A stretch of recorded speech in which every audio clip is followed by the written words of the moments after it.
Bien, chers collègues, je propose que nous commencions. Monsieur le président de la commission de la Défense, cher Thomas, mes chers collègues, nous recevons cet après-midi en sa qualité de président du Haut Conseil des finances publiques, monsieur Pierre Moscovici, afin qu'il présente à la commission des finances et à la commission de la Défense l'avis qu'a rendu le Haut Conseil sur le projet de loi de programmation militaire pour les années 2024 à 2030, avis que vous avez eu sur vos boîtes en avant-première. Je me réjouis de cette occasion que nous avons de tenir sur un sujet évidemment intéressant les deux commissions, une audition conjointe. Je rappelle que conformément à ce qu'a souhaité le bureau de la commission des finances, la commission examinera pour avis les articles 1 à 10 de ce projet de loi qui sont relatifs à la programmation financière, tandis que la commission de la Défense est saisie au fond du projet de loi. J'en profite pour dire que vraisemblablement le 26 avril, nous essaierons, après un accord commun avec le rapporteur général, à auditionner le ministre également sur cette question. Il convient par ailleurs de souligner que l'avis rendu par le Haut Conseil est une des traductions de la réforme organique du 28 décembre 2021 qui a élargi ses attributions, puisque jusqu'alors, il n'émettait d'avis que sur les projets de loi de programmation des finances publiques, tandis que désormais, il est expressément chargé par le 7 de l'article 61 de la LOLF de donner son avis sur les dispositions d'un projet de loi de programmation ayant une incidence sur les finances publiques. Avant de donner la parole à M. Moscovici pour un propos liminaire, je cède bien volontiers la parole au président Gassilou. Merci, cher Président. Merci de nous accueillir ici dans votre belle commission des finances, ce qui nous permet de venir siéger un peu dans le Palais Bourbon, nous qui sommes un peu excentrés rue Saint-Dominique, en face de l'hôtel de Brienne. Très content d'être ici parmi vous pour cette deuxième audition commune, puisqu'on a eu la chance ce matin d'auditionner le nouveau chef d'état-major des armées allemandes, en lien avec les membres français de l'Assemblée parlementaire franco-allemande. Et très content d'être là et très content également que le Haut Conseil des finances publiques se soit saisi de la LPM, puisque ça apporte d'une certaine manière de la transparence, de la sincérité budgétaire, de la cohérence dans nos efforts financiers. Et bien entendu, ces travaux alimenteront utilement les travaux de la Commission de la Défense, qui est saisie sur le fond sur cette loi de programmation militaire 2024-2030. Et je salue ici la présence de notre rapporteur Jean-Michel Jacques, qui a été désigné hier par la Commission. Peut-être juste en introduction quelques idées autour des 413 milliards d'euros pour les 7 ans qui sont un effort important de la nation. On va être entre 2017 et 2030 sur un doublement du budget annuel si cette programmation est votée et qu'on la suit. Mais plusieurs choses pour vous dire que même étant de la Commission de la Défense, on est très attaché à notre souveraineté globale qui passe notamment par notre souveraineté financière et par notre capacité également à être souverain sur d'autres sujets tels que notre souveraineté alimentaire, notre souveraineté énergétique. Donc vous ne trouverez pas à la Commission de la Défense des gens qui ne se soucient pas de l'argent public, puisqu'on est nous-mêmes soucieux de l'architecture globale de notre souveraineté, qui passe bien entendu par de la dépense militaire, mais également par l'attachement à d'autres natures de dépenses. Le deuxième point que j'aimerais évoquer devant vous, c'est que ces 413 milliards d'euros, c'est une somme importante, mais qu'il convient, à mon sens, de ne pas opposer cette dépense en matière de sécurité collective aux autres dépenses de nature sociale. D'une part, parce que la sécurité collective est un prérequis de tout le reste. Le général de Gaulle disait la défense, c'est la première raison d'être de l'État, et donc il n'y a pas de protection sociale, il n'y a pas de santé, il n'y a pas d'éducation si on n'est pas en mesure d'être déjà en sécurité collective. Et par ailleurs, il faut garder en tête les grandes masses que nous avons dans notre structure de dépenses. Aujourd'hui, je crois que sur les dépenses de défense, en matière de défense, on est à 1,9% du PIB. Notre objectif, c'est de passer à 2% en 2025 notamment. Je rappelle que les dépenses de nature sociale dans notre pays, c'est de l'ordre de 30% du PIB, donc on est sur un ratio de 1 à 15. Et donc effectivement, il y a un effort qui est demandé à la nation pour les dépenses en matière de défense, mais qui reste à relativiser par rapport au budget des dépenses publiques au sens large. Et enfin, peut-être un dernier point. Vous connaissez sans doute tous notre base industrielle et technologique de défense, qui concerne 200 000 emplois non délocalisables sur notre territoire. Et je voudrais vous dire que de nombreuses études font part d'un multiplicateur, notamment un multiplicateur keynésien sur la dépense en matière de défense. Et donc cette dépense, elle génère également des revenus, elle génère des retombées fiscales, des emplois sur nos territoires de manière très directe. Voilà, c'est ce que je voulais vous dire en introduction. En tout cas, on est très content de pouvoir compter sur votre regard pour mieux appréhender cette loi de programmation militaire dans un cadre plus général des dépenses publiques de notre pays. Voilà, Monsieur le Président. Merci, Président Moscovici, c'est à vous. Merci, Monsieur le Président de la Commission des Finances, Monsieur le Président de la Commission de la Défense et des Forces armées, Monsieur le rapporteur général, Mesdames, Messieurs les députés, merci de m'avoir invité devant vos deux commissions, ce qui est une première pour le Premier Président de la Cour des comptes et pour le Président du Haut Conseil des finances publiques que je suis à la fois, afin de vous présenter les principales conclusions donc, de l'avis du Haut Conseil des finances publiques relatif au projet de loi de programmation militaire pour les années 2024 à 2030. C'est une première audition, mais c'est surtout la première fois que le Haut Conseil des finances publiques est amené à exercer, comme vous l'avez dit, Monsieur le Président de la Commission des finances, la nouvelle compétence que le législateur organique lui a donnée en décembre 2021, dont je me suis réjoui, dont je me réjouis à nouveau, qui consiste à rendre un avis sur la compatibilité des lois de programmation dites sectorielles avec les objectifs de dépenses pluriannuelles que l'État a fixés en loi de programmation des finances publiques. Pour autant, je vais commencer par là, c'est un message essentiellement financier, au risque de décevoir, je dois dire que le HCFP n'est pas en mesure aujourd'hui de rendre un avis tel que c'est prévu par le législateur organique, pour la raison que les membres de la commission des finances connaissent bien, à savoir que le projet de loi de programmation des finances publiques déposé au Parlement en septembre 2022 n'a pas été adopté, que le HCFP ne peut donc pas, comme il lui est demandé, évaluer la compatibilité du projet de loi de programmation militaire avec une loi de programmation de finances publiques qui n'existe pas. La loi organique prévoit, à défaut de loi de programmation des finances publiques, que le HCFP analyse la compatibilité du projet de loi de programmation militaire avec l'article liminaire de la dernière loi de finances, mais celle-ci porte exclusivement sur l'année 2023, plutôt cet article porte exclusivement sur l'année 2023, alors que le projet de loi de programmation militaire commence en 2024. Vous convenez que nous sommes donc un peu dans une impasse, et donc le HCFP ne peut, en l'absence de loi de programmation des finances publiques, exercer pleinement son mandat. Et nous commençons naturellement par le dire. J'ai déjà eu l'occasion de dire plusieurs fois devant la commission des finances, et je sais que beaucoup de ses membres en partagent l'analyse, et je le répète aujourd'hui, la nécessité pour la France de disposer d'une loi de programmation des finances publiques à même de fournir une encre pluriannuelle pour l'évolution de la dépense publique et de la dette. Le Parlement a adopté plusieurs lois de programmation sectorielles ces dernières années, en particulier la loi de programmation pour la recherche 2021-2030, la loi d'orientation et de programmation du ministère de l'Intérieur pour 2023-2027. Je ne conteste en rien, bien sûr, l'intérêt de ces lois de programmation. Au contraire, nous considérons que c'est une démarche qui est utile, tant il est nécessaire pour nos politiques publiques d'être prévisibles et d'être financées à moyen terme. Mais ceci ne doit pas, ceci ne peut pas se faire dans une sorte de brouillard. On ne peut pas empiler des lois de programmation sans fixer de limites globales à la dépense publique, au risque de s'engager sur une trajectoire de dépenses qui, in fine, ne soit pas soutenable. Le Parlement et le gouvernement ont besoin de fixer des plafonds pluriannuels de dépenses publiques, comme le législateur organique l'a prévu il y a à peine plus d'un an, car cet outil est indispensable pour piloter l'évolution des comptes publics. Je rappelle ici que la France a connu une érosion progressive de la situation de ses finances publiques au sein de la zone euro, alors qu'elle faisait plutôt figure de bon élève au moment de l'entrée dans l'euro. Je rappelle qu'à l'époque, c'était en 2000, 2001, la dette publique française était exactement au même niveau que la dette publique allemande, à quelques 58% du PIB. Elle est progressivement devenue un des pays les plus endettés de la zone monétaire. L'Allemagne a pris 10 points de dette publique depuis 2000-2001. L'Italie a pris 40 points. La France a pris 55 points. Il faut avoir ça en tête.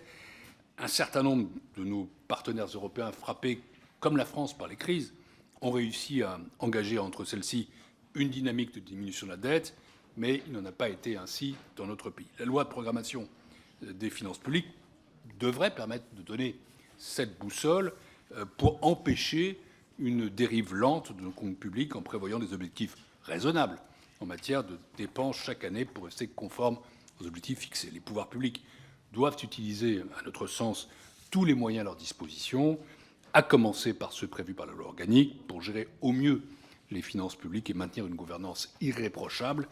Le Conseil appelle donc, et c'est le début de son avis, à l'adoption rapide d'une loi de programmation de finances publiques à la fois crédible et ambitieuse, les deux à la fois, pour fournir cette encre pluriannuelle dont la gestion des finances publiques a, je le redis, impérativement besoin.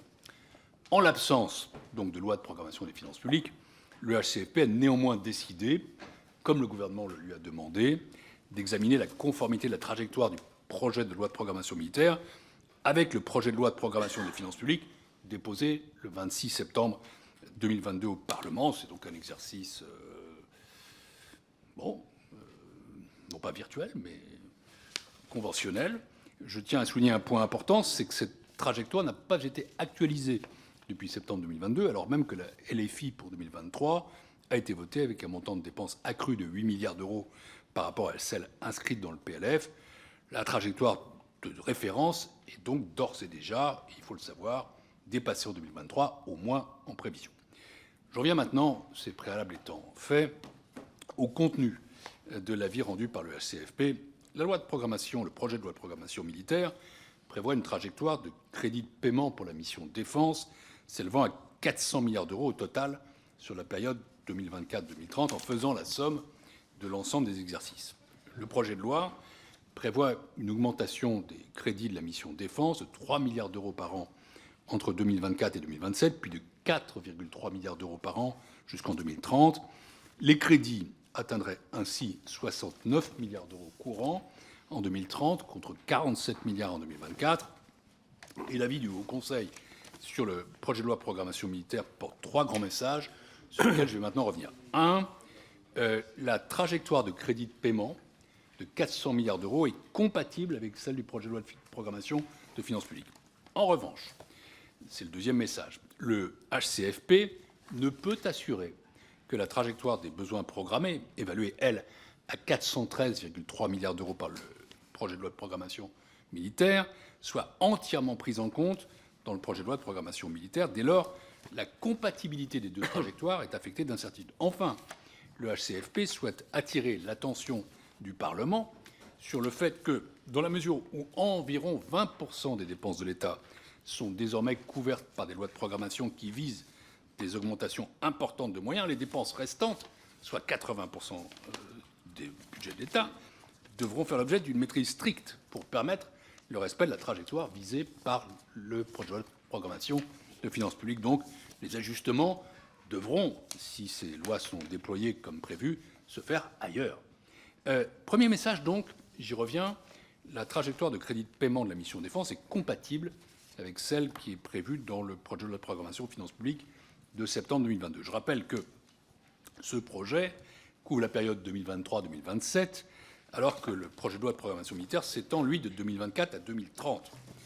L'examen de la compatibilité de la trajectoire des dépenses militaires avec celle du projet de loi de programmation des finances publiques porte donc uniquement, vous le comprenez, sur la période qui est commune, c'est-à-dire ce 2024-2027. Le HCFP a constaté que les crédits budgétaires de la mission défense, inscrits dans la loi de programmation militaire, et le projet de loi de programmation des finances publiques sont identiques pour les années 2024 et 2025. L'administration a par ailleurs indiqué au HCFP que la trajectoire du projet de loi de programmation militaire était bien incluse dans celle du projet de loi de programmation des finances publiques pour les années 2026 et 2027. Je précise que nous avons auditionné ensemble, bien sûr, le ministère des Finances et le ministère de la Défense, ce que le Haut Conseil n'a toutefois pas pu vérifier directement, car le projet de loi de programmation de finances publiques ne présente les crédits de mission budgétaire que sur les 3 premières années de la programmation. Enfin, nous faisons confiance.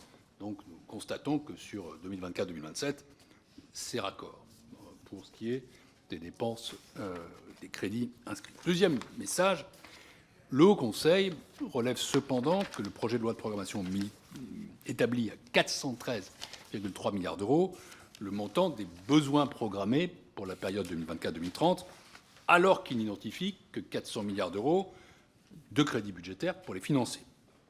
Il ressort des échanges d'informations du HCFP avec le gouvernement, soit par des questionnaires écrits, soit par une audition devant nous, que ces 13 milliards d'euros seraient financés de 3 manières. D'abord, l'administration attend des ressources extra-budgétaires, notamment des recettes de cession immobilière, de cession de matériel, ainsi que les recettes du service de santé des armées, qui contribueraient à hauteur de 5,9 milliards d'euros sur la période, ce qui, compte tenu de la taille du service, n'est pas négligeable. Les besoins supplémentaires seraient ensuite financés par solidarité interministérielle, je cite, je mets des guillemets, c'est-à-dire par des transferts provenant des autres budgets ministériels ayant des dépenses moindres que prévues. Enfin, les moindres dépenses habituellement observées, c'est vrai, au sein du ministère de la Défense, ce que les services appellent joliment marge frictionnelle, ainsi que le report de charges du ministère, seraient mobilisés pour assurer le besoin de financement résiduel. Ces 13,3 milliards d'euros de dépenses ne sont pas isolés dans le projet de loi de programmation de finances publiques, et le gouvernement n'a pas fourni d'éléments qui permettent au Haut Conseil de s'assurer que ces dépenses supplémentaires sont pleinement prises en compte dans la trajectoire de dépenses du projet de loi de programmation des finances publiques. Ainsi, l'impact exact du projet de loi de programmation militaire sur le montant de dépenses publiques prévues dans le PLPFP reste affecté, c'est notre conclusion, d'incertitude. Je relève d'ailleurs que d'ores et déjà, le ministre des Armées a indiqué demander pour 2023 des ouvertures de crédits supplémentaires très significatives, notamment en lien avec l'inflation qui s'annonce plus forte que prévu par le gouvernement. C'est d'ailleurs ce que le Haut Conseil pensait d'emblée. Enfin, c'est le troisième et dernier message de cet avis, qui, vous voyez, c'est logique d'ailleurs, essentiellement un avis de finances publiques. Le Haut Conseil note que le projet de loi de programmation militaire, conjointement aux lois de programmation déjà votées en matière de recherche et de sécurité intérieure, contraint très fortement les autres dépenses du budget de l'État et la maîtrise de la dépense, et que c'est à ce jour peu documenté.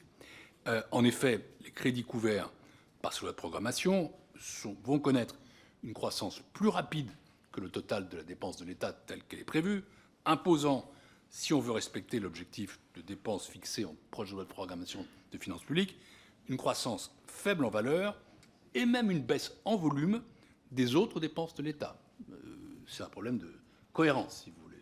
Si on applique toutes les lois de programmation sectorielles, alors le reste des dépenses est vraiment très très contraint. Le HCFP estime ainsi que ces autres dépenses, recherche, sécurité intérieure, défense, seraient amenées en volume à baisser de 1,4% en moyenne par an sur la période 2023-2027, soit une baisse plus forte que par le passé, puisqu'elles ont diminué seulement de 0,3% en moyenne par an entre 2012 et 2019. Le Haut Conseil avait déjà indiqué, dans son avis de septembre 2022 sur le PLFP, que celui-ci prévoyait une trajectoire en réalité ambitieuse de maîtrise de la dépense de l'État, que celle-ci était peu documentée, et forcément, ce jugement se trouve renforcé par les informations qu'on nous donne sous la loi de programmation militaire. Ces calculs, mesdames et messieurs les députés, peuvent paraître très arides, je le concède, mais en réalité, ils nous mettent face à une réalité concrète. Nous faisons face, comme les autres pays avancés, à un mur d'investissement et de dépenses publiques, militaires et civiles, qui sont indispensables pour restaurer notre défense. En effet, Monsieur le Président, nos hôpitaux, nos universités, pour réaliser une transition énergétique et écologique indispensable. Et face à ces besoins, ça c'est, j'allais dire, la montagne d'investissement, nous avons un mur de dette déjà très élevé, faute d'avoir, par le passé, utilisé les périodes de retour à la croissance pour réduire suffisamment les déficits annuels. Aussi, les financements qu'il est prévu d'accorder à l'État régalien ou à d'autres politiques impliquent des efforts collectifs de maîtrise d'autant plus importants de la dépense dans les autres champs de l'action publique. Je le répète, il n'y a aucune fatalité à ce que la France continue à voir sa situation de finances publiques s'éroder. Et non seulement il n'y a aucune fatalité, mais il serait grave qu'elle continue à s'éroder, car cela limiterait d'autant, ce n'est pas du tout par amour de tel ou tel équilibre ou par esprit d'austérité que je le dis, ça limiterait d'autant notre capacité à investir pour l'avenir. Je crois notre pays parfaitement en mesure de s'engager dans une revue de ses dépenses, c'est-à-dire dans un examen de la qualité de la dépense publique, et d'en tirer des enseignements pour réduire ce qui n'est pas efficace, pour dégager des manœuvres pour ce qui est nécessaire. La Cour des comptes, que je préside également, est bien sûr prête à s'y impliquer. Je m'en suis entretenu la semaine dernière et avec le ministre de l'économie et des finances et avec le ministre délégué chargé des comptes publics. Et nous allons contribuer d'ici l'été à la revue de la qualité de la dépense, à la réflexion sur certaines missions de l'État par des notes thématiques. Nous en produirons 9. Je dirai prochainement quelle est la liste de celles-ci. Nous espérons que ce travail sera utile au Parlement, sans l'implication duquel rien ne sera possible. Voilà, mesdames et messieurs les députés, les quelques réflexions que je souhaitais partager avec vous au sujet de ce loi de programmation militaire, encore une fois dans le champ qui est le nôtre, celui qui est fixé par la loi organique, nos compétences, le champ financier. Nous ne prononçons pas sur la pertinence de tel ou tel choix, c'est hors de nos compétences. Je vous remercie de votre attention et je me tiens à votre disposition avec ceux qui m'entourent, M. Dubois, le secrétaire général du Haut Conseil, Mme Éloi, secrétaire générale adjointe, et les équipes qui sont derrière pour répondre à vos questions. Merci, Monsieur le Président. Bien quelques réflexions sur lesquelles je serais gré de réagir, mais justement d'un point de vue budgétaire, et en commençant un petit peu par ce que vous avez pointé en fin de votre intervention. Tout à l'heure, et je suis d'accord avec lui, le président de la Commission de la Défense a expliqué que l'effort en termes de réarmement, l'effort militaire, ne devait pas rentrer en concurrence avec les autres efforts, par exemple en matière de santé, d'éducation, en matière de préservation du climat. Bon.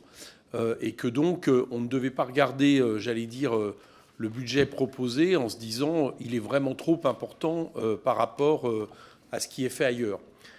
Mais la question qui va se poser, c'est pas, et moi je suis d'accord de ne pas le regarder ainsi, mais par contre, ce que vient de dessiner le président Moscovici, c'est-à-dire le fait que tout cela entraînerait, si on veut respecter les équilibres financiers, une baisse de 1,4% de la dépense dans d'autres secteurs que je juge tout aussi essentiel que celui de la défense et qui mériterait des lois de programmation, par exemple pour la santé, pour l'éducation. Je ne vais pas réénumérer les points importants. On voit bien que c'est impossible et que donc va se poser pour nous la question notamment des recettes et des dépenses fiscales. Je n'en dis pas plus là-dessus, mais je pointe juste le problème qui est posé, c'est-à-dire qu'on ne peut pas juste envisager par rapport aux urgences, et la question militaire, la défense en est une, que passent à la trappe toutes les autres urgences qui sont pour certaines tout aussi vitales pour le pays. Une fois dit ça, je voudrais revenir un petit peu sur quelques aspects financiers. Je ne parlerai pas de contenu, on en reparlera très certainement quand on aura le projet de loi et qu'on pourra en reparler en lien avec les questions financières. Mais je voudrais juste pointer certaines choses. Bon, si j'en crois, en gros, je regardais le titre des Échos avant-hier, titrant sur le réarmement de la France, on pourrait donc penser qu'on a une loi de programmation militaire qui permet d'atteindre les objectifs que nous fixons en la matière. Bien. Et là, je m'interroge sur le côté réaliste de la chose par rapport à ce qui est prévu. Première chose, la question des marches. On a, et vous l'avez pointé, Monsieur le Président, le fait qu'en réalité, les crédits n'augmenteront pas sur toutes les années jusqu'à 2027, c'est-à-dire les prochaines élections présidentielles, et que l'effort en réalité d'augmentation se fera surtout après 2027, sur les années suivantes. Bon. Déjà, je suis très perplexe sur ce type de marche ascendante une fois les élections et le mandat passé de la majorité actuelle. Et surtout, je ne vais pas seulement le placer d'un point de vue politique, mais en termes de commande de matériel, de prévision du matériel, je crains qu'au final, à attendre plusieurs années pour que finalement on passe à ces augmentations, ne fasse que renchérir justement ces commandes et rendre, j'allais dire, encore plus cher la question du budget.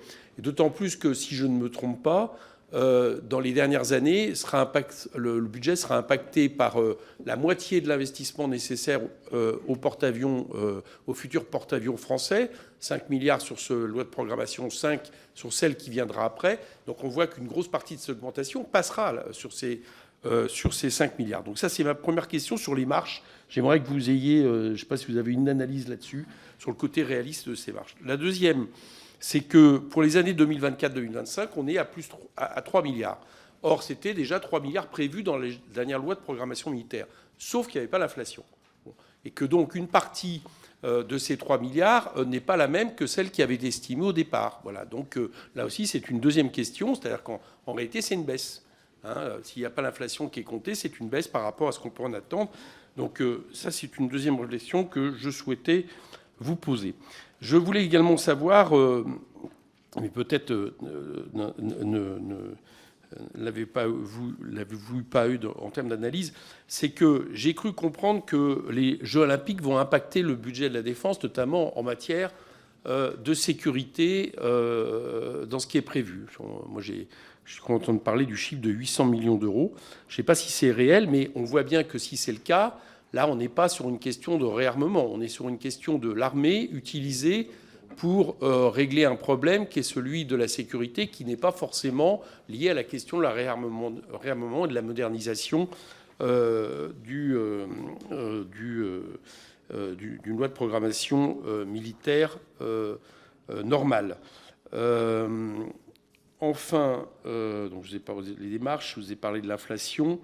Oui, je voudrais me confirmer que dans l'analyse qui a été faite, j'ai cru comprendre que la question de l'armement cédé à l'Ukraine ne rentrait pas en compte dans cette loi de programmation, dans ce qui est prévu. J'aimerais qu'on me le confirme et qu'on me le confirme également, j'allais dire, en termes d'impact. C'est-à-dire que si on donne de l'armement, mais qui vient finalement à nous manquer, ça a évidemment un impact quelque part. Donc est-ce que, d'un point de vue budgétaire, je parle là, est-ce que cette cession d'armement est prévue dans le budget? Et je passe la parole au président de la Commission de défense. Pardon, excusez-moi. Merci, cher collègue, Monsieur le Président. Peut-être juste un point. Alors, je ne vais pas répondre aux collègues. Je pense que c'est le rôle du Premier Président de la Cour des comptes. Mais je suis moi-même à votre disposition si vous avez des points dans cette enceinte ou en dehors. Mais simplement, je voudrais vous rappeler l'impératif pour l'investissement de défense de visibilité. Puisque l'investissement de défense est très long à produire ses fruits. Et notamment pour un pays comme la France, qui tient à produire l'essentiel de ses équipements. Et je vous dis ça pour deux raisons. C'est d'une part pour que vous mesuriez bien qu'au-delà de l'ambition financière de notre investissement de défense, nos capacités industrielles sont en elles-mêmes limitées. Et donc même si on mettait des marges beaucoup plus importantes, on n'aurait pas forcément la capacité de produire nous-mêmes ces équipements. Et le deuxième point, pour regretter effectivement qu'on n'ait pas aujourd'hui de programmation de finances publiques de manière plus générale, puisque, comme je le disais, nous sommes nous-mêmes très attachés à notre souveraineté financière, et ce serait une sécurisation supplémentaire pour notre budget de la défense d'avoir cette programmation. Alors j'en viens à ma question au Premier Président de la Cour des comptes. Sur les 413 milliards de la LPM, finalement, il y a 268 milliards, une très grosse partie, sur l'agrégat équipement. Et vous savez, je l'ai dit un peu tout à l'heure, il y a un multiplicateur keynésien particulièrement important pour les dépenses d'équipement et un multiplicateur également des retours importants sur les dépenses fiscales, un impact très positif sur les dépenses en matière d'innovation, puisque vous savez que l'innovation du civil est tirée par l'innovation en matière de défense. Et nous avons aujourd'hui des chiffres extrêmement précis et nous avons demandé une note d'analyse à la chaire EcoDev qui nous a montré tous les retours positifs d'un point de vue macroéconomique fiscal des 3 premières années de l'actuelle LPM. Et je rajoute par ailleurs que notre base industrielle et technologique de défense contribue très positivement à la balance commerciale de la France. Et donc j'aimerais vous poser la question, Monsieur le Premier Président, de savoir si vous avez pris en compte ces éléments pour étudier la soutenabilité financière des trajectoires de programmation qui vous ont été soumises. Monsieur le rapporteur général. Merci, Monsieur le Président, Monsieur le Premier Président. Merci beaucoup. Propos liminaires. Sauter évidemment sur l'occasion pour vous rappeler que tout l'intérêt du Haut Conseil des finances publiques et de son avis est rappeler que si on n'a pas une référence commune, si on n'a pas un objectif, si on n'a pas une trajectoire, évidemment, on perd un peu de notre capacité, nous, parlementaires, à juger des budgets qui nous sont proposés. Donc, je réitère, moi aussi, la volonté d'arriver à voter une loi de programmation des finances publiques. Et je propose à toutes les oppositions qui le souhaitent d'avoir une discussion spécifique sur ce point-là pour voir comment on peut bouger sur ce texte de manière à trouver une majorité. Deuxième point, apporter un soutien évidemment global à l'effort sans précédent qui est fait pour nos armées, tous ici conscients de la gravité de la situation internationale, et c'est évidemment maintenant qu'il faut le faire. La loi de programmation est par ailleurs particulièrement adaptée au budget des armées, avec l'inertie, le temps qu'il faut pour fabriquer les armements. Donc voilà, je donne un soutien évidemment franc et massif à ce budget. J'ai quelques interrogations sur le 1,5 milliard dont on a entendu parler supplémentaire cette année. Je voudrais m'assurer du financement qui va pouvoir être fait de ce 1,5 milliard. Préciser que l'accélération et sur les effectifs et sur le budget a lieu, comme l'a dit le président de la Commission de la Défense, dès 2024, avec 1500 personnes de plus par an et 3 milliards de budget supplémentaire par an. J'ai deux questions, Monsieur le Premier Président. Le premier, c'est l'écart entre le reste à payer, qui augmente de manière très significative, année après année, de l'ordre de 10 milliards. Et on est en 2022 avec un reste à payer qui est de 93 milliards. Ça me paraît absolument colossal d'un point de vue gestion des finances publiques. Et est-ce que ça s'explique par le fait qu'on n'arrive pas à dépenser cet argent? Est-ce que ça s'explique par la longueur des programmes? Enfin, j'ai besoin de savoir. Et parce qu'on peut imaginer un décalage pendant un certain temps entre les autorisations d'engagement et crédits de paiement, mais que ce décalage augmente systématiquement année après année me surprend. Puis deuxième question, vous l'avez abordée, c'est un peu sur plus on a de lois de programmation, et on voit que pour un certain nombre de sujets, c'est absolument essentiel, plus on rigidifie notre budget et nos marges de manœuvre sur le reste commencent à s'amoindrir, avec un effet que vous avez montré de croissance en volume de moins 0,8% sur le reste de nos dépenses.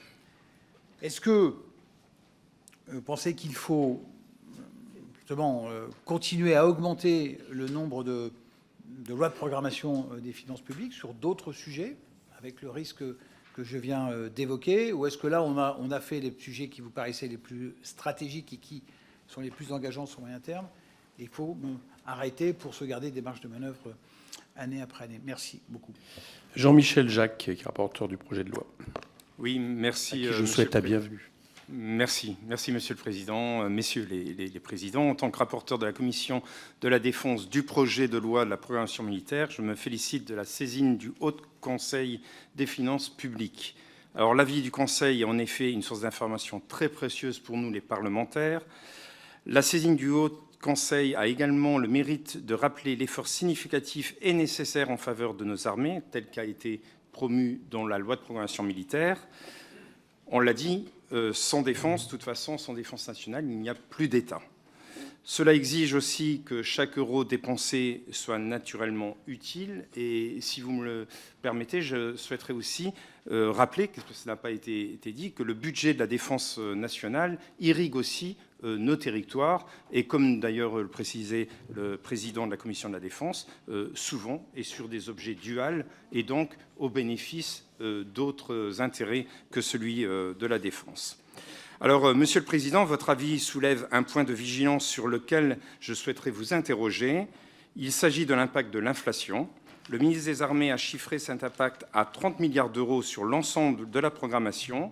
Considérez-vous que les hypothèses d'inflation qui fondent la LPM sont pertinentes? Je vous remercie.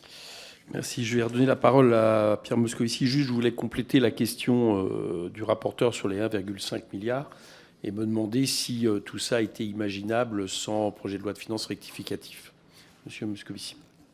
Vous me posez des questions dont certaines sont hors de ma compétence de président du HCFP et dont d'autres ne sont pas tout à fait dans mon champ d'information, puisque, encore une fois, nous n'avons pas à nous prononcer sur le fond du projet de loi de programmation militaire. Néanmoins, je vais accepter quand même d'en sortir un peu pour répondre à la question du rapporteur général, pour commencer, qui avait en réalité été un peu introduite par le président de la Commission des finances sur la multiplication de lois de programmation. Ce n'est pas à nous de décider du nombre de lois de programmation. Et le Haut Conseil est ravi d'être saisi sur une loi de programmation et puis de pouvoir délivrer des avis qui seraient plus informés s'il y avait une loi de programmation d'ensemble. J'observe néanmoins, et c'est la conséquence logique de ce que nous écrivons nous-mêmes, que la multiplication de lois de programmation a tendance à rigidifier le processus et que, en l'absence d'une loi de programmation de finances publiques d'ensemble, on pourrait aboutir à cette situation paradoxale qu'on aurait le besoin d'un ajustement massif sur toutes les dépenses non programmées, ce qui nous conduirait quand même à une forme d'aporie. Autrement dit, le législateur doit examiner ça avec sa sagesse, à laquelle je fais totalement confiance, mais la sagesse peut aussi suggérer de ne point trop en faire. Ce serait peut-être ainsi que je répondrais, en ayant conscience de dépasser un peu la compétence du Haut Conseil des finances publiques, mais néanmoins, je m'y risque, puisque vous avez posé l'un et l'autre, Monsieur le Président, Monsieur le rapporteur général, en des termes différents, cette question de cohérence. Et justement, l'avis du Haut Conseil, il porte sur la cohérence d'ensemble de nos finances publiques et sur la cohérence de ce projet de loi de programmation avec ce qui est envisagé en termes de programmation de finances publiques. J'indique d'ailleurs à cet égard au président de la Commission des finances qui interrogeait sur les recettes, comme il le sait, c'est pas très volontiers que je m'engage là-dessus parce que c'est pas non plus tout à fait dans nos compétences. En revanche, je veux lui indiquer qu'une des notes sur la qualité de la dépense publique qui sera faite par la Cour des comptes portera sur les dépenses fiscales et les dépenses sociales, qui représentent quand même une masse considérable. C'est au total quelques 170 milliards d'euros, dont il faut quand même à un moment donné faire l'inventaire pour que vous, mesdames et messieurs les parlementaires, puissiez prendre ou proposer en tout cas des décisions à cet égard. Pour ce qui concerne les marches, puisque ce terme a été utilisé par plusieurs d'entre vous, c'est vrai qu'il y a une accélération, ou plutôt un rehaussement des marches au fur et à mesure, puisque c'est 3 milliards d'euros par an jusqu'en 2027, puis 4,3 milliards entre 2028 et 2030. Et c'est vrai aussi que la durée de la programmation, c'est assez fréquent en matière de dépenses, enjambe celle de la législature. Néanmoins, 3 milliards, ça n'est pas négligeable en termes de marche pour les années 2024 à 2027. C'est quand même assez significatif et ça signifiera, in fine, une augmentation importante du budget de la défense sur l'année d'arrivée, c'est-à-dire l'année 2017. Je note que cette forte hausse des crédits était globalement inscrite dans le projet de loi de programmation de finances publiques à 2 nuances près qui n'avons pas pu nous assurer que ces sommes figuraient dans le projet de loi de programmation de finances publiques, puisque c'était mentionné uniquement pour les années 2024-2025, le texte ne présentant pas de programmation par mission pour les années 2027 et 2026, 2027, mais j'ai dit que les entretiens que nous avons eus conduisent plutôt à estimer que c'est cohérent, et le Haut Conseil ne peut pas garantir que les 13 milliards d'euros de crédits supplémentaires prévus par le projet de programmation militaire, dont le financement apparaît encore incertain, aient bien été prévus en projet de loi de programmation de finances publiques. Autre incertitude sur l'affaire, c'est l'inflation. Alors, je ne crois pas, Monsieur le Président de la Commission des Finances, que ça conduirait à une baisse. Mais néanmoins, ce qui est vrai, c'est que la loi de programmation militaire, le projet de loi de programmation militaire, est bâti sur l'hypothèse d'inflation de la loi de finances de programmation, de projet de loi de programmation de finances publiques, dont nous estimons qu'elle est un peu faible et dont la réalité tend quand même à prouver qu'elle risque d'être un peu faible. Ce qui veut dire qu'il y aurait une hausse, en toute hypothèse, des dépenses militaires en volume, avec une ouverture sur les carburants. En revanche, une inflation plus forte que prévue, à valeur inchangée, affectera la dépense, non pas en la rendant négative ou en marquant un recul, mais en limitant la progression, ce qui posera évidemment des questions si on veut aller vers les ambitions qui sont affichées en matière industrielle notamment. Pour ce qui est de l'Ukraine, c'est vrai qu'est ajouté aux ressources budgétaires prévues l'effort national de soutien à l'Ukraine, mis en œuvre notamment sous forme de contribution à la Facilité européenne pour la paix, de cession de tous les matériels et équipements nécessitant un recomplètement ou d'aide à l'acquisition de matériel ou de prestations de défense et de sécurité. Ce sont des moyens qui sont prévus en sus, donc hors des 3 milliards qui sont évoqués.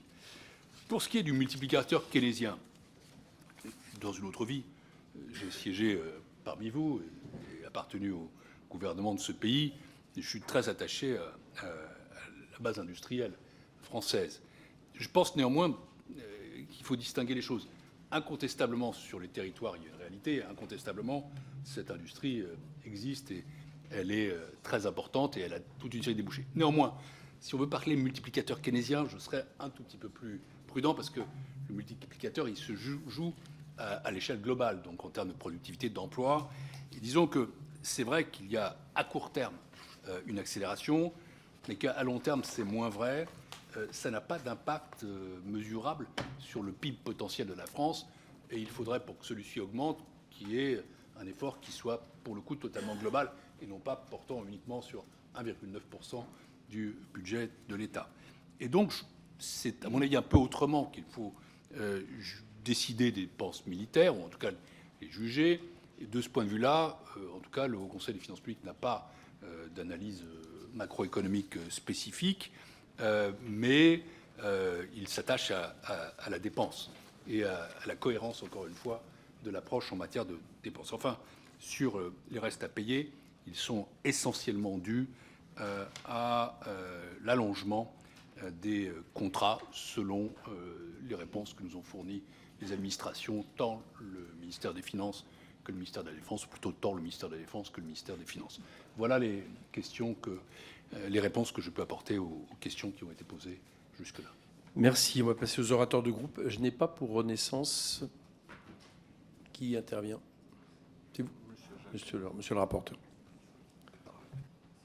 Merci, Monsieur le Président. Du coup, je Oui, réinterviens. juste pour les commissaires à la Défense, on a entendu tous les deux, on fait une méthode qui n'est pas la même que celle de la vôtre, c'est-à-dire on prend tous les orateurs de groupe et il y aura une réponse à tous les orateurs de groupe par le président Moscovici et non pas en by to be. Merci beaucoup. Ayant déjà pris la réponse, je vais être assez rapide.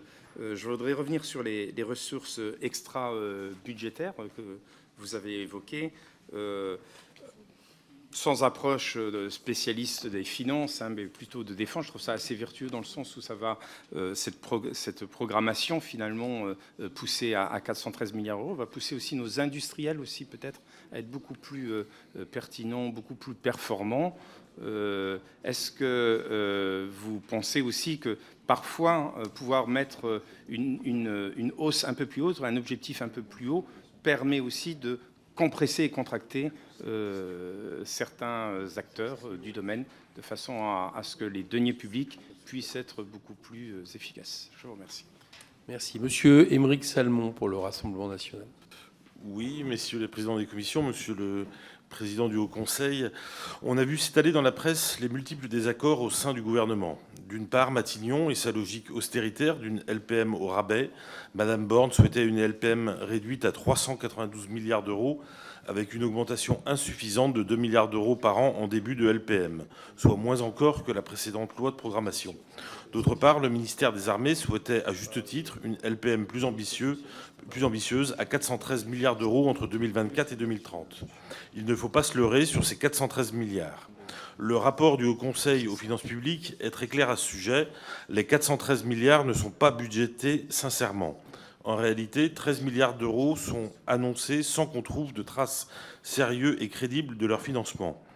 À propos de ce que l'on appelle les marches, ça a été beaucoup dit, c'est-à-dire le montant d'augmentation du budget défense chaque année, le gouvernement prévoit des marches nettement insuffisantes de 3 milliards d'euros, bien loin des besoins exprimés par nos industriels et l'état-major des armées qui demandait une première marche de 5 milliards d'euros. C'est à ce titre un revers pour monsieur le ministre Lecornu, qu'il faut le saluer sur ce point, rejoignait les positions de bon sens de l'état-major. L'hypocrisie de ce gouvernement consiste à rehausser les marches en prévoyant des crédits supplémentaires après l'élection présidentielle de 2027, ce qui va à l'encontre des besoins des industriels de la défense et montre l'insincérité et le cynisme de ce gouvernement. Autre source d'inquiétude, l'inflation. Les dépenses sont programmées en euros courants, ce qui laisse planer un doute sérieux sur l'effectivité réelle de ces crédits, vu les prévisions d'inflation. La seule disposition de crédits supplémentaires concerne la hausse des prix des carburants. Le 28 février, lors d'une audition au Sénat, le ministre Lecornu a confirmé que l'inflation pèsera à hauteur de 30 milliards sur les 413 milliards d'euros de la loi de programmation militaire 2024-2030. Quel est le regard du Haut Conseil des finances publiques sur ce point? Telle est ma question. Je vous remercie. Merci. Madame Muriel Lébaud pour la France Insoumise, à qui je souhaite la bienvenue. Merci, Monsieur le Président. Le Haut Conseil des finances publiques relève que le projet de loi de programmation militaire établit à 413,3 milliards d'euros le montant des besoins programmés et identifie 400 milliards de crédits budgétaires pour les financer. Les 13,3 milliards restants trouveraient leur source dans des financements interministériels, des reports de charges ainsi que par des cessions immobilières qui rapporteraient au maximum 5,9 milliards. Nous restons donc loin du compte. Nous déplorons, comme le Haut Conseil, l'impossibilité de définir l'impact exact sur les dépenses publiques de la LPM. Le flou entourant les dépenses prévues de cette LPM nous interroge et nous inquiète. Les dépenses restent les mêmes de 2024 à 2025, puis connaissent une augmentation conséquente à partir de 2027, au moment où le gouvernement actuel ne sera plus en exercice. Et en outre, étant donné qu'il n'y a aucun changement pour les années 2024-2025, le budget sera donc à la baisse en termes réels à cause de l'inflation. Autre chose nous interpelle, le budget dont nous débattons et sur lequel vous avez dû donner votre avis est incertain, car il est calculé en année N-1. Autrement dit, l'inflation record qu'a connue notre pays avec plus 6,2% sur un an n'est pas prise en compte dans ce PLPM. À l'image de la réforme des retraites, le gouvernement demande une nouvelle fois à la représentation nationale de débattre sur des chiffres hasardeux. Cependant, ce constat ne doit pas aboutir à la conclusion d'une nécessaire baisse des dépenses publiques, telle que l'estime le Haut Conseil. Rappelons que depuis 2017, les montants annuels des prélèvements obligatoires ont été réduits de 60 milliards d'euros et celui des aides aux entreprises, composé à 80% de niches fiscales et d'exonération de cotisations, a été augmenté de 80 milliards d'euros. Tout cela sans aucune efficacité réelle. Nous refusons que cette programmation soit vectrice de l'austérité. Monsieur Moscovici, l'inflation persiste. Elle est nourrie par les superprofits de certaines entreprises et touche les plus fragiles de nos concitoyens. Dès lors, pourquoi faire de la baisse des dépenses publiques plutôt que l'augmentation des ressources la contrepartie indispensable de la programmation des dépenses militaires? Merci. Merci. Patrick Hetzel pour les Républicains. Merci beaucoup, Monsieur le Président. Merci, messieurs les présidents. Monsieur le Premier Président, tout d'abord, merci pour l'analyse que vous formulez, plutôt l'avis du Haut Conseil des finances publiques concernant le projet de loi de programmation militaire pour la période 2024-2030. Il y a effectivement un certain nombre d'éléments extrêmement intéressants, puisque vous insistez sur la question essentielle de la soutenabilité budgétaire. Et donc, je me permets d'avoir une première question au nom de notre groupe parlementaire. Ce matin, en commission de la Défense, Monsieur le ministre Lecornu est intervenu en disant que pour lui, budgétairement, cette loi de programmation militaire, en fait, il la considère comme étant une loi plancher. Et donc, en quelque sorte, pour lui, c'est le strict minimum.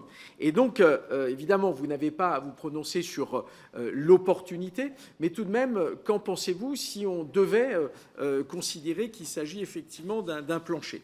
Par ailleurs, vous formulez des constats extrêmement intéressants, puisque vous indiquez que l'impact exact sur le montant de dépenses publiques présente un certain nombre d'incertitudes. Vous y faisiez référence, le fameux delta des 13 milliards. Donc là, on voit bien qu'il y a un vrai sujet sur la soutenabilité. Mais surtout, vous terminez votre avis en indiquant qu'il faudrait, là aussi, pour que tout cela ait du sens, un effort de maîtrise important, donc évidemment de nos finances publiques, et à ce jour, peu documenté de la dépense, ainsi que l'avait mentionné justement le Haut Conseil dans son avis concernant le projet de loi pluriannuel des finances publiques. Et donc, par rapport à ce point précis, est-ce que vous auriez des pistes, c'est-à-dire lesquelles et éventuellement comment, parce qu'on voit bien que c'est aujourd'hui le premier talon d'Achille de ce qui nous est présenté par le gouvernement. Je vous remercie. Merci. Pour le groupe MoDem, Madame Josie Pouetto, à qui je souhaite la bienvenue. Merci beaucoup, Monsieur le Président. Monsieur le Président du Haut Conseil des finances publiques et chers collègues, je me réjouis avec mon groupe, tout d'abord, que nous puissions nous réunir entre membres de la Commission des finances et de la défense pour aborder cette loi de programmation militaire essentielle pour l'avenir de notre pays et de notre armée.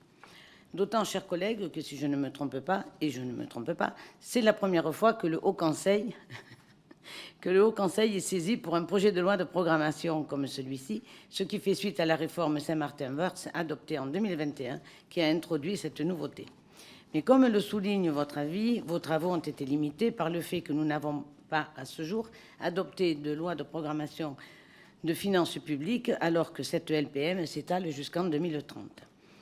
Aussi, Monsieur le Président Moscovici, pour aborder un premier point plus général que l'avis présenté, voyez-vous d'autres conséquences du rejet de la loi de programmation des finances publiques pour nos finances publiques et les travaux du Parlement? Pour en revenir à la LPM, vous indiquez que cette loi de programmation, vous avez déjà abordé, nous avons déjà à plusieurs abordé certains aspects de mon intervention.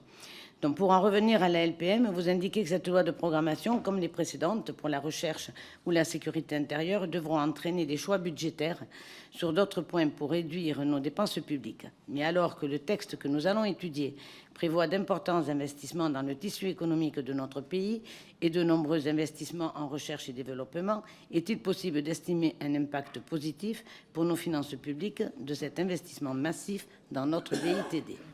Enfin, nous connaissons une période d'inflation importante. Plusieurs collègues en ont déjà évoqué l'aspect, notamment sur les matières premières et les hydrocarbures. La complexité que cela entraîne semble avoir été prise en compte par le ministère dans sa rédaction, mais avez-vous, pour votre part, pensé à la création d'un indicateur spécifique aux dépenses militaires, notamment eu égard à l'importance des matières premières dans les dépenses militaires? Je vous remercie. Merci. Bienvenue également à Isabelle Santiago pour le groupe socialiste. Okay. Comme vous m'avez dit bienvenue, je me demandais si vous me saluiez, Monsieur le Président. Aussi, J'ai l'habitude de saluer dans cette salle tous les commissaires qui ne sont pas là d'habitude. C'est une manière de noter aussi que c'est des commissaires d'une autre commission. Commission. Merci, Monsieur le Président. Monsieur le Président, cher Pierre Moscovici, mes chers collègues, dans votre avis, Monsieur le Président, dont je vous remercie pour l'éclairage qui nous est porté pour les parlementaires afin d'aborder la question de la LPM, même si tous les documents qui nous arrivent très tardivement pour des auditions qui sont aujourd'hui, donc autant vous dire un peu complexe d'analyser tous les documents très très vite, mais on s'adapte. Dans cette LPM, qui est donc fixée à 413 milliards, vous indiquez en effet qu'elle ne dispose, ça a déjà été dit, qu'elle ne dispose en réalité que de 400 milliards de crédits véritablement identifiés. La partie restante doit être couverte par des ressources complémentaires. Évidemment, ça a attiré notre attention, notamment des ressources extra-budgétaires. Donc, une partie du financement de cette part restante doit également provenir de la solidarité interministérielle. Cela pose deux problèmes principaux que nous souhaitons et que vous avez mis d'ailleurs en avant. D'une part, cela indique que des baisses de dépenses vont sûrement être effectuées dans d'autres missions budgétaires de l'État. Or, à ce stade, on n'a pas de visibilité. Et bien évidemment, on est assez inquiet de cette question. Et il en va aussi de la confiance que nous pouvons accorder à cette trajectoire budgétaire, même si, bien sûr, elle s'étale dans le temps. D'autre part, cela signifie qu'il n'est pas certain que le budget se portera véritablement à cette formulation de 413 milliards. Pour autant, elle permet aussi, et c'est une demande de nos militaires, d'avancer dans le cadre de la reconstruction de notre modèle de nos armées. Si on fonde notre analyse parlementaire sur une LPM de reconstruction et qui prépare l'avenir, ce qui est attendu dans un monde en profonde mutation face à des éléments et un contexte qui devient, avec la guerre en Ukraine et l'affirmation des puissances à l'échelle mondiale, d'un intérêt évidemment stratégique et majeur. Vous aviez aussi porté à travers la Cour des comptes qui avait rendu un rapport en janvier 2023 sur les OPEX et sur tout ce qui était les exportations. Donc aussi, j'aimerais avoir votre avis sur l'équilibre budgétaire de celle-ci, à savoir est-ce que justement nous sommes engagés sur les exportations. Merci. Monsieur Christophe Plassard pour le groupe Horizon. Merci, Monsieur le Président. Monsieur le Président, je souhaite tout d'abord vous remercier pour avoir remis votre avis sur le projet de loi de programmation militaire, malgré l'absence de loi de programmation des finances publiques en raison du rejet de la PLFFP en août dernier. Dans cet avis, le Haut Conseil aux finances publiques révèle et regrette le manque de documentation des efforts budgétaires de long terme qui devront être faits pour assumer les dépenses des lois de programmation, notamment du projet de LPM que nous allons discuter. En effet, moi-même, j'ai pu constater au cours de ma mission d'information sur l'économie de guerre que, malgré le respect de la loi de programmation militaire en cours à l'euro près, les industriels majeurs réclament plus de visibilité afin de monter en cadence, à travers notamment de la commande publique pluriannuelle. Or, ces objectifs de visibilité se heurtent au principe d'annualité budgétaire. Ainsi, Monsieur le Président, avez-vous des recommandations afin de concilier ces objectifs élémentaires de visibilité à long terme, inhérents au projet de la défense, toujours un cheminement lent et long, avec les impératifs de l'annualité budgétaire? Comment conjuguer ces deux impératifs antinomiques pour favoriser les innovations, les investissements, les développements, mais aussi en dehors de la commande publique, je pense notamment à l'export? Merci. Merci. Je voudrais savoir si, à part Fabien Di Filippo, est-ce qu'il y a d'autres inscrits après? Monsieur Mathieu. Monsieur Mathieu, il y en a d'autres ou pas? Bon, alors, donc, je propose de répondre aux questions, Monsieur Moscovici. Merci, Monsieur le Président, Mesdames et Messieurs les députés. Alors, quelques éléments de réponse. Bon, j'ai apprécié l'effort de réflexion sur la pression exercée sur les industriels à travers une forme de flexibilité des ressources. C'est un raisonnement que je peux entendre. Il peut y en avoir d'autres, pour être tout à fait franc. On pourrait aussi penser qu'une hausse de la dépense est un risque en termes de buter sur la capacité d'offre, surtout dans un contexte de hausse généralisée à l'échelle mondiale des budgets militaires, donc un risque de hausse des prix, donc un risque de dépenses supplémentaires à financer. C'est un un autre type de raisonnement économique qu'on pourrait avoir, qui ne serait pas forcément plus absurde. Disons que, pour être plus robuste, je préfère quand même quelque chose de plus solide.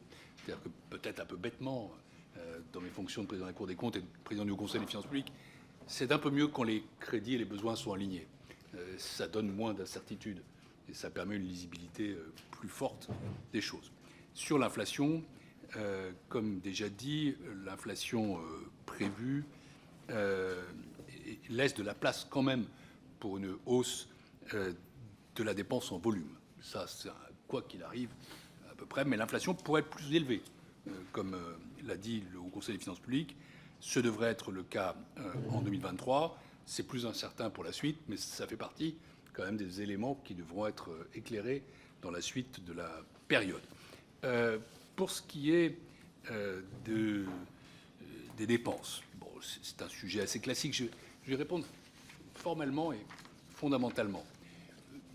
Non, je me défends complètement d'être je ne sais quel maniaque de l'austérité ou bien de ne m'intéresser qu'à la dépense et pas d'avoir du tout de référence sur les recettes. D'ailleurs, il m'arrive de venir ici comme président du Haut Conseil des prélèvements obligatoires et de présenter des réflexions sur les impôts. Mais nous réalisons nos analyses dans le cadre de la loi organique. Et ça, nous sommes des experts, des institutions qui sont à votre service, mais dans un cadre qui est formalisé. Nous avons donc comparé la trajectoire des dépenses sous loi de programmation et les autres dépenses au sein des dépenses prévues par le projet de loi de finances publiques. C'est ça notre mandat.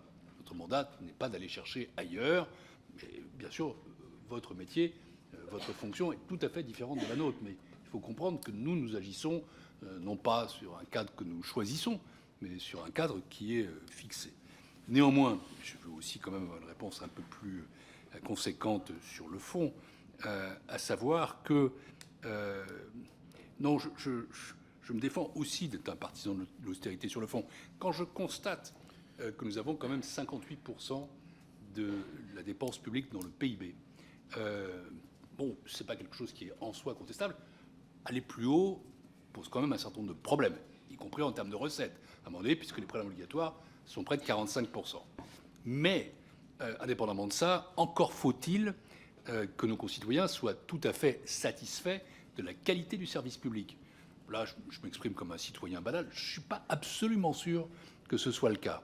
D'où un autre type de raisonnement que je fais, qui est celui sur la qualité de la dépense publique, à laquelle il est temps vraiment de s'intéresser, c'est la qualité en réalité de nos services publics, de l'offre publique, et adapter la quantité à la qualité.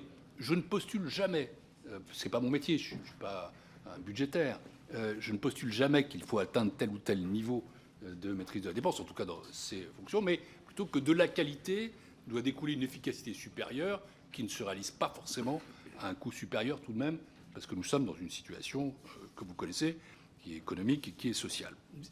Par rapport à l'idée qu'il s'agirait d'une loi plancher, je ne veux pas trancher pour ma part entre... Je connais ces débats. J'ai été ministre des Finances à une période où on discutait d'une loi de programmation militaire et incontestablement, sans apporter de qualificatif comme ça a été fait, il est assez logique finalement que les positions de Bercy d'un côté, du ministère de la Défense de l'autre, de Matignon d'un troisième, du président de la République au-dessus de tout, soient un peu différentes, parce que finalement chacun est dans son rôle.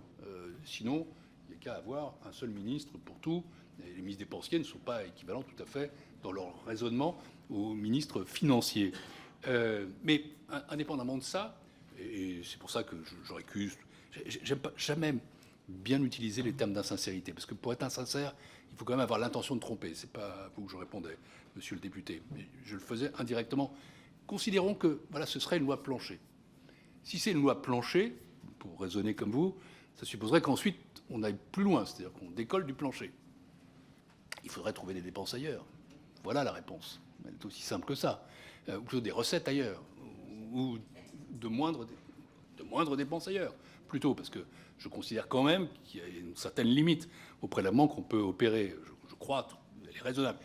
Et à un moment donné, les dépenses, les recettes, plutôt la maîtrise de la dépense, qu'on ne ferait pas, ou encore moins, sur telle ou telle loi de programmation sectorielle, finirait par entraîner une baisse en volume difficile à assumer pour le reste de la dépense publique, qui concerne en effet, par exemple, les dépenses sociales, les dépenses de transfert, les dépenses d'éducation, etc., etc. Donc voilà, je ne peux pas faire davantage de commentaires, parce que je n'ai pas de jugement à porter sur le fond, mais incontestablement, ce phénomène de vase communicant, il existe. Ça rejoint d'ailleurs la question qui était posée par le rapporteur général sur la multiplication de lois de programmation. Avoir une multiplication de lois de programmation sans loi de programmation d'ensemble peut aboutir à une situation, in fine, assez absurde. Tout de même, soulignons-le. Pour ce qui est des lois de la loi de programmation ou de son absence, j'ai déjà évoqué ici à plusieurs reprises dans la commission des finances les risques que ça posait. Ces risques, à mon avis, sont de nature juridique, mais ce n'est pas à moi de l'examiner et pas maintenant, mais il se pourrait qu'un jour il le soit. Ce sont des risques de nature politique, en termes de crédibilité, ce sont des risques de nature financière, bien sûr. Disons, pour le résumer, qu'il y a un risque, en tout cas, que le Haut Conseil ne puisse exercer sa mission sur les prochaines lois de règlement, alors, pas celles qui viennent maintenant, mais les suivantes, puisque l'objet de ces lois de règlement que vous examinez à la Commission des finances, vous allez le faire, je vous présenterai rapidement dans quelques jours un avis là-dessus, et de comparer les résultats aux objectifs de la loi de programmation des finances publiques. En l'absence de cela, et je rappelle qu'il n'y a pas eu de loi de règlement l'an dernier, et déjà celle de cette année doit s'accrocher à quelque chose, on peut estimer que le processus d'élaboration de la loi de finances devient discontinu, et ça peut poser un problème juridique sérieux. C'est dans ceci que je vous... Enfin, il y a un risque, certes théorique, mais pas inexistant sur les financements européens. Aujourd'hui, nous sommes en l'absence de règles européennes. Elles ont été suspendues du fait de la crise Covid. Elles finiront par être un jour rebranchées. J'espère d'ailleurs que ce sera de nouvelles règles et pas les règles anciennes qui, pour le coup, ne me paraissent plus adaptées. Mais néanmoins, il y en aura. Ne vous y trompez pas. Et à ce moment-là, il y aura toujours la nécessité de s'accrocher à un objectif de moyen terme qui est prévu par une encre interne de finances publiques. Voilà la raison pour laquelle, je le dis et je le redis, mais extrêmement têtu, je pense qu'il est très compliqué de vivre sans loi de programmation de finances publiques. Il est de surcroît souhaitable, bien sûr, qu'elle soit ambitieuse et crédible, c'est-à-dire qu'elle remette nos finances publiques, disons, plutôt dans la dynamique de nos partenaires, plutôt que d'accepter un nouveau décrochage, mais il faut que ce soit crédible. Quant aux OPEX, elles sont déjà financées par solidarité interministérielle, comme le prévoient les procédures de la loi de programmation militaire. Ce n'est pas un sujet qui, en tout cas en termes financiers, me paraît problématique dans les données que nous avons.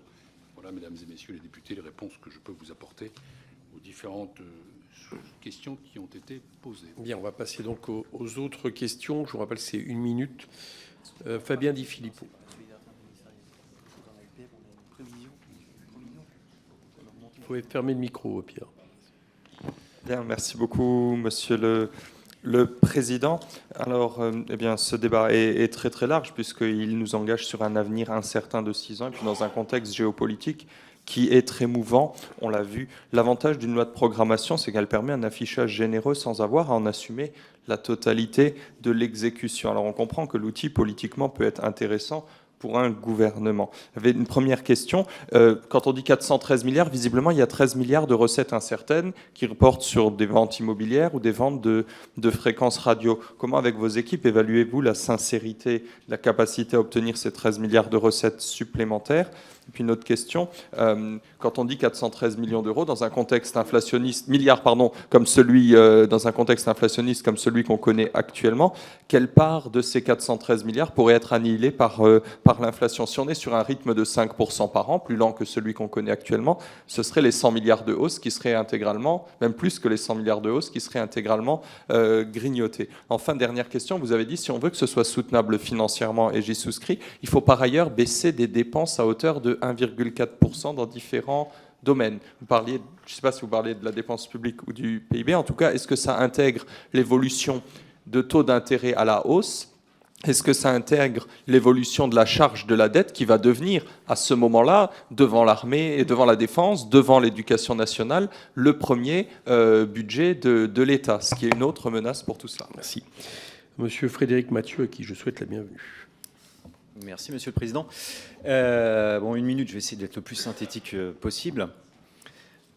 En ce qui concerne la diminution en fait, de l'effort budgétaire qui préoccupe tout le monde, et je ne remets pas en cause ce qui a été dit par ma camarade tout à l'heure sur des exonérations fiscales dont on a du mal à avoir, qui viennent gréver le budget de l'État et on a du mal à avoir l'utilité pour l'intérêt général. Il y a quand même un angle mort en matière militaire, qui n'est pas un angle mort pour les professionnels, mais souvent un angle mort pour les institutions, c'est le maintien en conditions opérationnelles. Le maintien en conditions opérationnelles sur des systèmes d'armes qui ont plusieurs décennies d'existence, par exemple une frégate s'est construite pour environ 50 ans de service, sur l'ensemble du coût de possession, c'est une part prépondérante. Or, le MCO, les rechanges, certaines interventions plus ou moins profondes se font sous l'empire de la commande publique, laquelle, puisque nous sommes face à des industriels qui détiennent la propriété intellectuelle de ces systèmes d'armes, eh bien, se retrouve en position de négociation sans mise en concurrence, et sachant que de toute façon, nous avons besoin de faire du MCO, ils savent très bien qu'à un moment, les finances publiques vont céder. La question que je pose, et que je pose à nous tous en tant que commissaires et des finances et de la défense, c'est peut-on pas réfléchir conjointement à l'opportunité sur certains programmes, notamment à venir, d'acheter la propriété intellectuelle, ce qui renchérirait le coût d'achat, mais diminuerait sans doute substantiellement le coût de possession. Merci. À travers un MCO moins coûteux. Merci. Mohamed Lakila pour le MoDem. Merci, Monsieur le Président. Monsieur le Premier Président, je note tout simplement vos réserves quant à l'avis qui est donné par le Haut Conseil. Cependant, j'ai quelques questions. Comment le projet de loi de programmation militaire prévoit-il de renforcer la coopération européenne en matière de défense? Une autre question concernant les mesures pour renforcer les capacités de cyberdéfense de la France. Comment ce projet de programmation militaire prend-il en compte les enjeux environnementaux et de transition écologique dans le domaine de la défense? Enfin, comment ce projet de loi de programmation militaire prévoit-il de soutenir l'innovation dans les domaines de la défense, notamment en ce qui concerne les technologies émergentes telles que l'intelligence artificielle et la robotique? Merci. Merci. Pas d'autres questions? Pierre Moscovici, c'est à vous. Messieurs Mathieu et Aquila me pardonneront de n'avoir pas beaucoup de réponses à leurs questions, car c'est clairement hors du mandat du Haut Conseil des finances publiques, mais ça fait bien sûr partie du débat que vous aurez sur la substance de la loi de programmation militaire. Je peux avoir un avis personnel, mais sans intérêt en l'occurrence, puisqu'il s'agit bien de votre propre mandat, celui de la Commission de la Défense en particulier. Sur les autres questions, je crois avoir déjà répondu à plusieurs reprises sur l'inflation, donc je n'y reviens pas. On voit bien qu'il y a aujourd'hui plus d'inflation que c'était prévu en 2023 et que l'inflation laisse place à une augmentation en volume, mais que, en fonction du niveau de l'inflation, évidemment, cette augmentation peut être plus ou moins élevée selon que les niveaux d'inflation prévus, c'est-à-dire un retour vers les 2% assez rapide après 2024, soit observé ou pas. Et donc ça fera partie, bien sûr, des points de vigilance pour l'avenir, pour les finances publiques dans leur ensemble.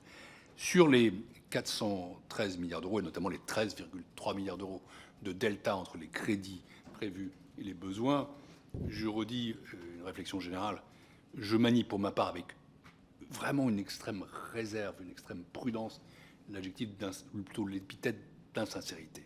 Je pense que l'insincérité, c'est une notion constitutionnelle extrêmement précise, et c'est une notion aussi grammaticale très précise, qui porte toujours sur l'intention de tromper. Et en matière de finances publiques, vous êtes les uns les autres des responsables politiques, on croit à ce qu'on fait, on n'est pas insincère, on est volontariste, pour utiliser une remarque que fait parfois le rapporteur général. Donc, a priori, vous n'entendrez pas pendant la durée de mon mandat trop parler d'insincérité, je l'espère en tout cas, je le dis. Néanmoins, il y a un autre mot que j'utilise beaucoup, monsieur le député, qui est le mot d'incertitude. Et c'est le mot qui est utilisé par le Conseil ici, parce qu'en effet, sur les 13,3 milliards d'euros, il y en a 5,9 qui sont documentés. Je dirais que le reste, les moins. Donc il est plus hypothétique.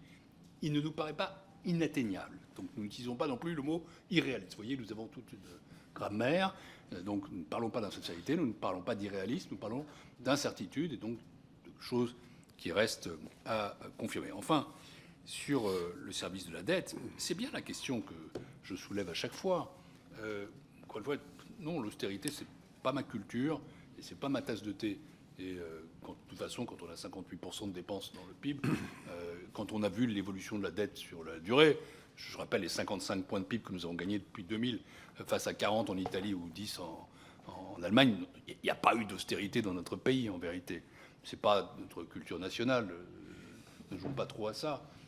Mais néanmoins, ce que je sais, et je le sais d'expérience aussi, y compris dans une période où j'ai occupé des responsabilités ministérielles, c'est que quand le service de la dette est très élevé, alors la marge de manœuvre est vraiment extraordinairement réduite, pour ne pas dire qu'elle est négative à un moment donné. Donc la capacité à agir, la capacité à investir pour les besoins de la société en général, qu'ils soient civils ou militaires, devient nulle. Il faut être très vigilant sur l'évolution du service de la dette. Je constate qu'il augmente déjà beaucoup. Pour ce qui est des taux d'intérêt, il y a des facteurs de hausse et de baisse. Il y a un débat chez les économistes, disant en tout cas qu'on est sorti, ça c'est sûr, de la période des taux d'intérêt négatifs pour des taux d'intérêt bas. On est entré dans une période de taux d'intérêt qui sont beaucoup plus consistants et que ça a un impact sur le service de la dette qu'il faut contenir, sans aucun doute. Je le dis. Et c'est la raison pour laquelle nous devons maîtriser notre endettement. Vous aurez à examiner dans les semaines qui viennent le programme de stabilité de la France, qui sera sans doute cohérent aussi avec les engagements pris en loi de programmation de finances publiques, en tout cas dans le projet qui a été déposé. Je redis ici, ce sera mon message final, que j'aurai une petite préférence pour qu'on aille un peu plus vite, un peu plus fort. Bien. Et que nous n'attendions pas, pour être tout à fait précis, l'année 2027 pour donner un signal de baisse de la dette. Bien, merci. En termes de message final, moi je remarque une chose, c'est qu'en matière militaire, au moins tout le monde s'accorde pour dire que les dépenses publiques ont un effet multiplicateur, ce qui rappelle que les dépenses publiques, c'est aussi des recettes dans le PIB et qu'il faut le rappeler. Voilà. Avec tout le respect que je vous dois, Monsieur le Président, vous voulez dire un petit mot ? Que l'effet multiplicateur global me paraissait... Oui, j'ai compris global, mais il est réel néanmoins. Voilà. Non, mais écoutez, merci de nous avoir accueillis en commission des finances pour ces débats intéressants. Vous savez que l'argent, c'est le nerf de la guerre et que voilà, les discussions qu'on a pu avoir ont pu contribuer aussi à développer notre culture de défense commune. Et je pense que cette culture de défense, elle est importante, bien au-delà de la commission de la défense. Donc, merci pour cet exercice commun. Merci, Président. Président Moscovici, merci. Messieurs les rapporteurs, merci. Chers collègues, merci. Merci pour l'accueil. C'est normal. Pardon. Il y a un truc que je ne comprends pas dans la réponse, c'est que sur l'inflation, tu as dit que c'est ça de...